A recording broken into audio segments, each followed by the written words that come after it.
नमस्कार, आप देख रहे हैं धार न्यूज और मैं हूं अभिषेक मिश्रा। उम्मीद की आखिरी किरण का उजाला, उनसे पूछिए।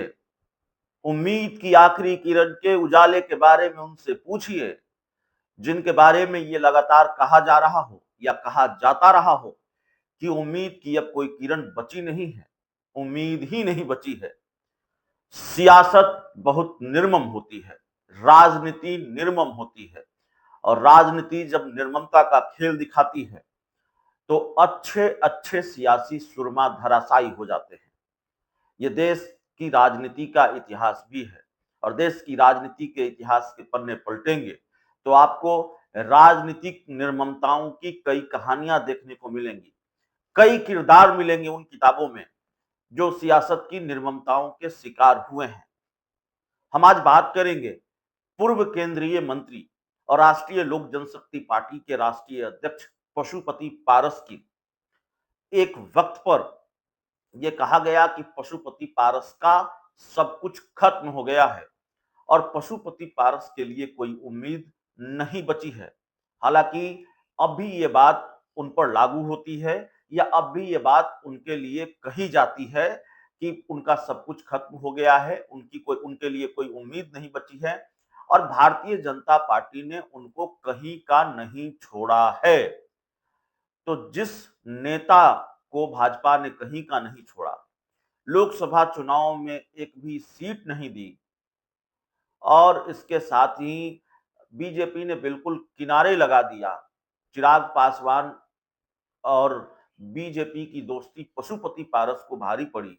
चिराग पासवान की एनडीए में एंट्री पशुपति पारस को भारी पड़ी। लोकसभा की एक भी सीट उन्हें एनडीए के खाते से नहीं मिली और बिल्कुल किनारे लगा दिए गए।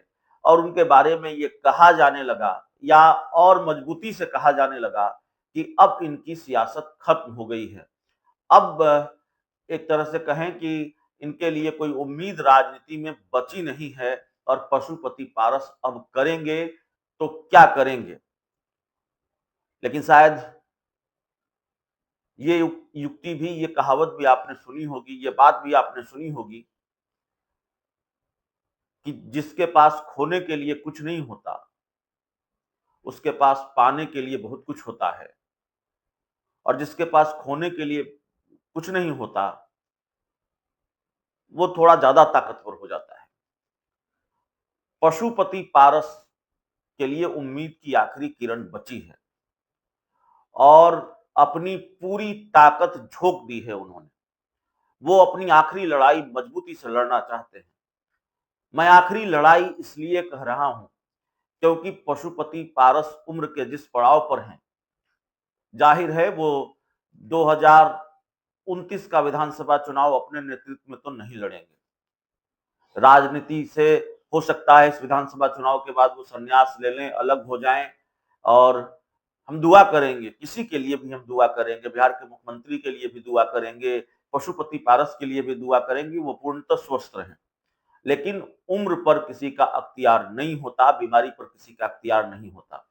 तो इसीलिए मैंने कहा कि 2025 का बिहार विधानसभा चुनाव पशुपति पारस के लिए आखिरी लड़ाई है, और इसको करो या मरो की तर्ज पर वो लड़ रहे हैं। भारतीय जनता पार्टी से नाता टूट चुका है, एनडीए में वो है नहीं, और एनडीए से अलग होने की आधिकारिक घोषणा नहीं की है, लेकिन एक तरह से उन्होंने आधिकारिक घोषणा कर भी दी है। पशुपति पारस अगर ये कह रहे हैं अपनी चुनावी सभाओं में, अपने कार्यक्रमों में, कि बीजेपी को हराइए, एनडीए को हराइए, और बदलाव जरूरी है, बदलाव की बयार जरूरी है। कई बार आप जब बहुत मीठा खा लेते हैं तो आपको नमकीन खाने की जरूरत पड़ती है, और जब बहुत नमकीन खा लेते हैं तो मीठा खाने की जरूरत पड़ती है। तो आदमी बदलाव चाहता है, तो इस बार बदलाव जरूरी है। बिहार के मुख्यमंत्री नीतीश कुमार पर अगर वो हमला बोल रहे हैं, भारतीय जनता पार्टी पर हमला बोल रहे हैं, तो जाहिर है इस खेमे के साथ, इस फोल्ड में तो वो नहीं रहेंगे, एनडीए के फोल्ड में नहीं है। तो इंडिया गठबंधन में, महागठबंधन में आरजेडी के साथ बात बनेगी कि नहीं बनेगी। लेकिन पशुपति पारस इस बात से बेपरवाह दिखते हैं कि उनकी बात आरजेडी से बन रही है कि नहीं बन रही है। उनको बस सुकून देती होंगी तो ये तस्वीरें, और इन्हीं तस्वीरों की वजह से हमने कहा उम्मीद की आखिरी किरण शायद पशुपति पारस के लिए बाकी है। पशुपति पारस बिहार के अलग अलग जिलों में कार्यकर्ता सम्मेलन कर रहे हैं। मधुबनी में किया, बक्सर में किया, आरा में किया, वैशाली में किया, औरंगाबाद भी गए किसी दूसरे कार्यक्रम। तो बिहार के अलग अलग जिलों का दौरा कर रहे हैं। ज्यादातर दूसरे जिलों का दौरा करने की वजह कार्यकर्ता सम्मेलन है, लेकिन कुछ घटनाएं अगर घट रही हैं वहां भी वो जा रहे हैं। सक्रियता, ये मैसेज दे रहे हैं कि मैं सक्रिय हूं, और उनकी पार्टी के लोग कहते हैं टाइगर अभी जिंदा है। पशुपति पारस के बारे में ये बात कही जा रही है। तो कल पशुपति पारस बक्सर के कुरान सराय में थे, और कुरान सराय में कार्यकर्ता सम्मेलन आयोजित था। कुरान सराय के कार्यकर्ता सम्मेलन की तस्वीरों के साथ हम आपको छोड़ जाते हैं। जरा सोचिए, जिस व्यक्ति के बारे में, जिस नेता के बारे में यह कह दिया गया हो, इनके लिए अब कुछ बचा नहीं है, इनकी सारी उम्मीदें अब खत्म हो गई हैं, उस नेता के कार्यक्रम में इस तरह की भीड़, और ऐसी भीड़, ऐसा हुजूम पशुपति पारस को कितना सुकून देता होगा। ये भीड़ वोटों में, सीटों में कितनी तब्दील होगी, ये चुनाव नतीजे बताएंगे। लेकिन पशुपति पारस अपना दमखम दिखा रहे हैं, भारतीय जनता पार्टी को भी दिखा रहे हैं कि आपने गलत पंगा ले लिया, और शायद आरजेडी को भी दिखा रहे हैं कि भाई हमारी बार्गेनिंग पावर मजबूत है, अभी हमको हल्के में मत लीजिए, बात बनेगी तो मजबूती से बनेगी, नहीं तो नहीं बनेगी, अकेले ही हम काफी हैं, अकेले ही चलेंगे। उन तस्वीरों को देखिए, कल कुरान सराय में पशुपति पारस ने अपनी पार्टी का कार्यकर्ता सम्मेलन आयोजित किया था, और किस तरह की तस्वीर वहां की रही है। बहुत बहुत धन्यवाद। वही नंबर है, 88 का नंबर है, ठीक है। हाँ चले, गाड़ी बढ़े हमारे पार्टी